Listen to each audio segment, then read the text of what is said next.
Hey friends, welcome to Office Craft and Needle. In this video, I am going to show you how to make this beautiful stylish shorts for 5 to 6 years old baby girl. So friends, ये idea मैंने first Cribb से लिया है। First Cribb पे मैंने shorts देखे हैं, तो चलिए बनाना शुरू करते हैं। यहाँ पर मैं डेनियम फैब्रिक यूज़ कर रही हूँ। फैब्रिक यहाँ पर 1 मीटर यूज़ हुआ है। जो ऊपर से एक्स्ट्रा है, पहले हम उस पर लाइन ड्रॉ करके उसको कटिंग कर लेंगे। लेंथ में यहाँ पर रख रही हूँ 11 इंच शॉर्ट्स की। आप ज़्यादा रखना चाहें अपने शॉर्ट्स की लेंथ तो आप ज़्यादा रख सकते हैं। उसके बाद में कटिंग कर लेंगे और फिर ये वाला पीस हम दूसरे पीस आगे की तरफ ऐसे रखते हुए इसकी भी कटिंग कर लेंगे।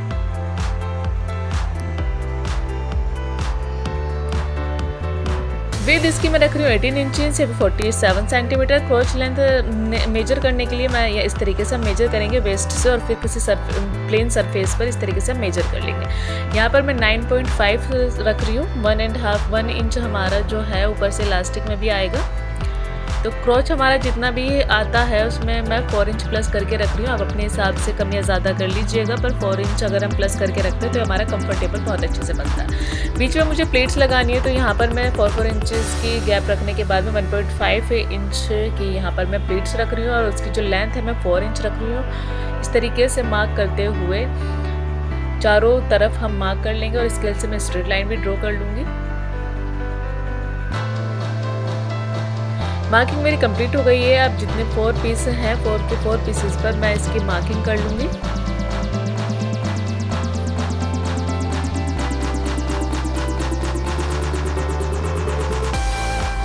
यहाँ पर मैं पॉकेट लगा रही हूँ, इसलिए मैंने इसकी जो साइड है, साइड्स की जो सीम्स है वो ओपन कर ली थी। अगर आप पॉकेट्स नहीं लगाना चाहते हैं तो आप इसे ओपन ना करके ऐसे ही स्टिच कर सकते हैं।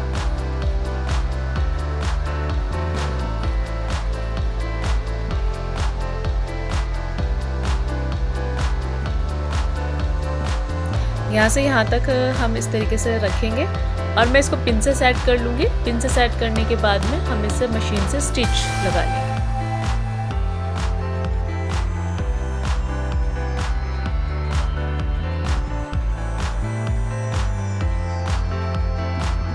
इस सब को भी पिन से सेट करके मैं आपको दिखा देती हूँ। पिन से मैंने सेट कर लिया है। अब यहाँ पर हम यहाँ से यहाँ तक स्टिच लगाएंगे। इसमें सारी प्लेट्स हमारी इस तरीके से रेडी हो जाएंगी। ये मैंने स्टिच लगा ली है। अब आगे की तरफ से मैं इसमें फिंगर से ऐसे सेंटर बनाऊंगी, और सेंटर बनाने के बाद ऊपर से इसमें स्टिच लगाते हुए इसको रेडी कर लूँगी। इस तरीके से मैंने स्टिच लगाकर ये रेडी कर लिया है। अब रेडी करने के बाद यहाँ पर मैं तीनों तरफ स्टिच लगाऊंगी, ऊपर से इस तरीके से यहाँ ऐसे ऐसे और फिर ऐसे स्टिच लगा दूँगी। ऐसे स्टिच लगाने के बाद में हम इसको कर लिया कंप्लीट। अभी मैं पॉकेट के लिए ले रही हूँ ये 2 पीस ऑफ फैब्रिक। यहाँ पर मैं इस तरीके से 4 इंच की लेंथ रखते हुए और 1.75 इंच विद रखते हुए इस तरीके से पॉकेट की मार्किंग कर लूँगी। दोनों पर पॉकेट की मार्किंग कर लेंगे और फिर इसको सीजर से कट कर लेंगे। इस तरीके से हम अपना फैब्रिक रखेंगे जो हमने पॉकेट का लिया था, और पिन से उसको सेट कर लेंगे, और फिर यहाँ से यहाँ तक इस तरीके से इसको स्टिच कर लेंगे। स्टिच करने के बाद हम कटिंग कर लेंगे और फिर नॉचेस लगा लेंगे। नॉचेस करने के बाद हम इधर की साइड रखते हुए यहाँ पर पॉकेट वाला जो पीस है इस पर टॉप स्टिच लगा लेंगे, और फिर फोल्ड करने के बाद में ऐसे ऊपर की तरफ एक बार और टॉप स्टिच लगा लेंगे। ये हमारा टॉप स्टिच कंप्लीट हो गया। अब यहाँ पर इस तरीके से पॉकेट को दूसरी तरफ फोल्ड करते हुए इधर भी हम अपनी टॉप स्टिच लगा लेंगे। अब यहाँ पर हम फैब्रिक ऐसे रखेंगे राइट साइड की तरफ, इस तरीके से ऐसे रखते हुए यहाँ पर स्टिच लगा लेंगे दोनों में, और फिर अब इसे इस तरीके से रॉन्ग साइड पर इस तरीके से रखते हुए ऊपर भी हम इसमें स्टिच लगा लेंगे। हमारी ये पॉकेट हो गई है कंप्लीट। अब यहाँ पर जो ये दोनों साइड से सेट करेंगे, पहले पिन से सेट कर लेंगे और फिर दोनों तरफ इस तरीके से स्टिच लगा लेंगे। स्टिच कंप्लीट कर लिए हमने। हमारी ये पॉकेट हो गई है रेडी। अब इसका जो बैक पार्ट है दोनों को इस तरीके से सेट करके रखेंगे, और यहाँ पर भी दोनों साइड में स्टिच लगा लेंगे। दोनों हमारी जो लेग्स हैं ये कंप्लीट हो गए हैं। अब इसे हम ओपन करेंगे, और ओपन करने के बाद में बीच में भी इस तरीके से बैक साइड की तरफ टॉप स्टिच लगा लेंगे। टॉप स्टिच हमारी कंप्लीट हो गई है। अब हम दोनों पीसेस को इस तरीके से रखेंगे राइट साइड टुगेदर, और यहाँ से इसके जो क्रॉच लाइन है इसको स्टिच करते हुए कंप्लीट कर लेंगे। ये हमारी क्रॉच लाइन भी कंप्लीट हो गई है। अब यहाँ से यहाँ तक भी इसे स्टिच कर लेंगे। हम यहाँ पर एक इलास्टिक के लिए पीस ले रहे हैं, गिवन मेजरमेंट पे हम इलास्टिक और ये स्ट्रिप्स कटिंग कर लेंगे। हमारी जो इलास्टिक है 1 इंच पे है। दोनों पीसेस को ऐसे रखेंगे, दोनों तरफ से इस तरीके से स्टिच कर लेंगे और यहाँ से नीचे से इसको फोल्ड करते हुए इसकी हेमिंग कर लेंगे।